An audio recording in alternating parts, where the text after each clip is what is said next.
Di studio ada juru bicara Timnas Anies Mohaimin, Mbak Eva Kusumasundari yang tadi juga sudah berbincang ya di paruh sebelumnya. Kita ketemu lagi di Breaking News ini, Mbak Eva. Kalau sekarang masih nungguin apa ini, Mbak Eva? Kayaknya masih ada sesuatu yang akan ditunggu. Apa yang masih harus difinalisasi? Aku gak error, aku di sini. Mungkin ada komunikasi dengan tim di sana? Enggak, ada beberapa orang yang minta ditunggu. Ya, jadi beberapa tim hukum minta jangan ditinggal begitu ya. Oke. Itu yang masuk di saya ya. Oke, jadi di grup ada itu laporan jangan berangkat dulu. Gitu. Jangan berangkat dulu. Jadi tapi apa tinggal tunggu teknisnya saja mungkin ya? Masalah teknis. Masalah teknis saja untuk mendaftarkan gugatan ini ke MK. Tadi kita sebenarnya sudah bahas juga ya pada paruh sebelumnya bahwa gugatan ini sebenarnya bukan soal angka ya. Bukan soal angka persentase Pilpres, bahwa saat ini Anies Mohaimin mendapatkan suara 40.970.906 gitu ya, atau 24,95% dari total pemilih yang menyalurkan hak suaranya. Tapi kita ulas lagi, Anda tadi sempat menyinggung how to get that number gitu ya, untuk Prabowo Gibran bisa mencapai 58,59%. Mari kita bahas lagi tadi poin-poin bagaimana angka ini bisa diperoleh oleh calon presiden nomor urut 2. Selain bansos, lalu tadi sempat disinggung juga proses di awal penetapan pasangan calon. MK, ya. Ada lagi yang kira-kira punya dampak sebetulnya, untuk mencapai angka itu? Sebetulnya begini, kalau teman-teman melihat dirty vote, ya, itu kemudian kita tinggal nyocokin aja.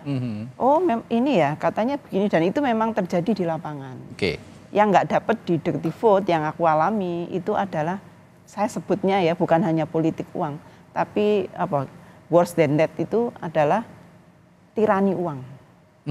Karena orang itu nggak tanya apa programmu, siapa namamu, arahmu, nggak.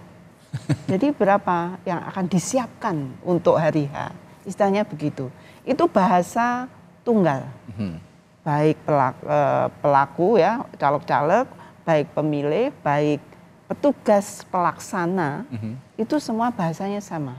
Oke. NPWP itu loh ya kalau kita ngomong. Ya. Jadi nggak hanya bansos ya, tapi juga amplop ya, atau istilahnya tirani uang. Dan tirani uang itu istilahku penipuan demokrasi. Ya. Kenapa? Karena orang kemudian datang karena nyoblos karena duit, uang. Bukan karena impian yang akan datang, akan ada perubahan ya kalau dari sisi kami, enggak.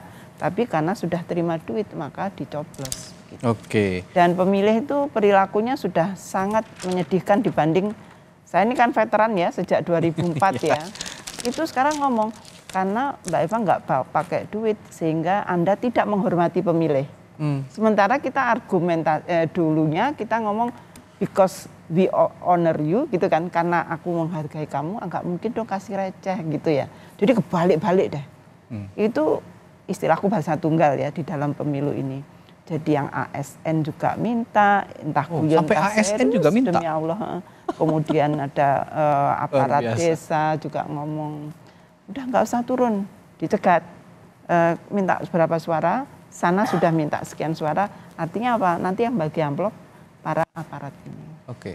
Selain bagi amplop, saya juga dengar ada tekanan-tekanan tertentu gitu. Oh, jelas. Untuk aparatur sipil negara di daerah begitu ya, pejabat di daerah. Apakah ini juga jadi faktor yang bisa memberikan angka itu yang Anda sebut tadi? Teman saya yang ada di Pemda itu sampai nggak berani aktif di grup SMP SMA. Karena apa? Aku nggak berani ngomong pas setiap saat itu bos ngomong ingat ya 02 ya. Ingat ya 02 begitu. Dan kepala desa ya yang sangat kasihan untuk kepala desa. Dipanggil oleh jaksa, dipanggil polisi, dipanggil pajak. Untuk apa itu dipanggilnya? Ya istilahnya apa ya? Masih pengen tidur dengan istrimu kayak itu. Waduh.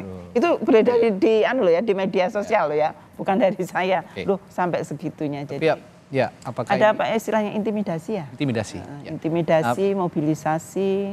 Bagaimana lalu membuktikan bahwa praktik intimidasi, tekanan-tekanan ini juga mempengaruhi hasil pada saat proses kampanye begitu sampai penghitungan suara. Nanti akan kita bahas Mbak Eva di Breaking News Kompas TV, tetaplah bersama kami di Kompas TV.